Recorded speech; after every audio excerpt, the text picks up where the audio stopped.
Grabe tong flashlight na to. Napaka-useful and perfect for everyday use and for emergency purposes. So sabi ni Mami Liza or Lisa, ang liit pero napakalakas ng ilaw.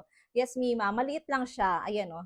Parang halos kasing laki lang siya ng palad ko or mas malaki pa ata yung palad ko eh. Ayan. Pero kahit maliit to, madami tong uses and meron siyang multiple lighting modes. So ito yung kanyang flashlight. Ayan, 'di ba? Ang lakas. So ito yung medyo mahinang flashlight niya. So meron siyang flashing light. And meron siyang side light na may kasamang flashlight na pwede nyo magamit kapag magka-camping kayo. Ang liwanag, di ba? So meron ding red and blue flashing.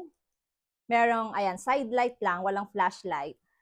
So meron din siyang purple light.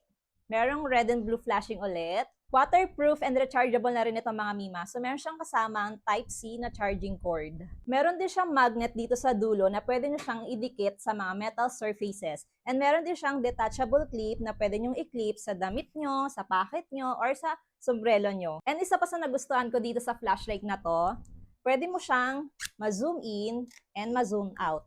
Ayan, telescopic zoom. Tignan nyo naman mga Mima kung gaano kalakas yung ilaw niya kapag madilim. Ayan o, di ba?